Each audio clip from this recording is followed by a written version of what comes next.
Sir ನಮಸ್ತೆ. ನಮಸ್ತೆ sir. ಹಾಂ ಸರ್, ತಮ್ಮ ಹೆಸರು ಸರ್? ನಾನು ಹರೀಶ್ ಅಂತ. ಸರ್ ಇದು ಇಲ್ಲೇ ಯಾವ ಏರಿಯಾ ಸರ್ ಇದು? ಇದು ಕೆದಕಲ್ ಅಂತ ಮಡಿಕೇರಿ ಪಕ್ಕ. ಓಕೆ.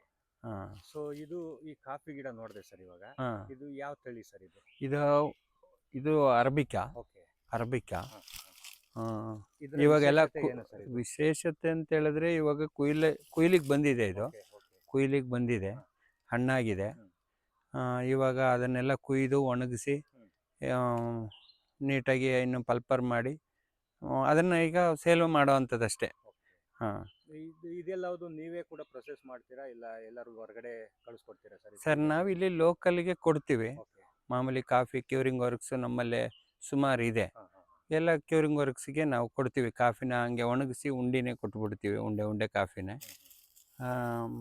ಹಂಗೆ ನಮಗೆ ಇವಾಗ ಸ್ವಲ್ಪ ಬೆಲೆ ಸ್ವಲ್ಪ ಇಳಿಕೆ ಆಗಿದೆ. ಕಳೆದ ವರ್ಷಕ್ಕೂ ಈ ವರ್ಷಕ್ಕೂ ಹೋಲಿಸ್ಕೊಂಡ್ರೆ ಸ್ವಲ್ಪ ಬೆಲೆ ಇಳಿಕೆ ಆಗಿದೆ. ಅಂದ್ರೆ ಈ ಸಮಯದಲ್ಲಿ ಇಳಿಕೆ ಆಗಿ ಮತ್ತೆ ಜಾಸ್ತಿ ಆಗಂತ ಚಾನ್ಸಸ್ ಏನಾದ್ರು? ಅದು ಹೆಂಗೆ ಅಂತಿಲ್ಲ ಸರ್, ಅದು ಮಾರ್ಕೆಟ್ ಹೇಗ್ ಬರುತ್ತೆ ಹಾಗಿರುತ್ತೆ ಮಾರ್ಕೆಟ್. ಇದು ಯಾವ ಸರ್ ಇದು ಬಂದಿದೆಯಲ್ಲ ಇವಾಗ, ಈ ಕಾಫಿ ಹಣ್ಣು ಬಂದಿರೋದು ಒಳ್ಳೆ ಕ್ವಾಲಿಟಿಯಿಂದ ಬಂದಿರೋದಾ? ಹಾಂ ಸರ್, ಒಳ್ಳೆ ಕ್ವಾಲಿಟಿ. ಇದೆಲ್ಲ ನ್ಯಾಚುರಲ್ ಆಗಿ ಬಂದಿರೋದು ಸರ್. ಅದು ಎಲ್ಲ ಕ್ವಾಲಿಟಿಯಾಗಿ ಇರುತ್ತೆ, ತುಂಬಾ ಚೆನ್ನಾಗಿದೆ, ಕ್ವಾಲಿಟಿನೂ ಚೆನ್ನಾಗಿರುತ್ತೆ. ಇಲ್ಲಿ ಪ್ರಮುಖವಾಗಿ ಕೊಡಗು ಮೂಲದಲ್ಲಿ ಸರ್, ನಿಮ್ಮ ಈ ಕೊಡಗು ಮೂಲದಲ್ಲಿ ಯಾವ್ಯಾವುದು ಕಾಫಿ ವೆರೈಟೀಸ್ ಇದೆ sir? Coffee arabica, robusta, okay. ಮತ್ತೆ ಈಗೆಲ್ಲ ಸುಮಾರು ತಳಿಗಳೆಲ್ಲ ಇದೆ ಸರ್. 3 ವರ್ಷಕ್ಕೆ ಬಂದು ಗಿಡ ಸಾಯುವಂಥದ್ದು, ಆ ಥರದ್ದು ಎಲ್ಲ ಇದೆ. ಅದೆಲ್ಲ ಬೇಗ ಬೇಗ ಫಸಲು ಕೊಟ್ಟು ಬೇಗ ಇದಾಗತ್ತೆ.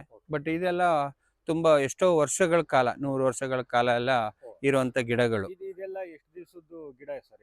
ಇದು ಅಂದಾಜು ಇದೆ ಹೆಚ್ಚು ಕಮ್ಮಿ ಒಂದು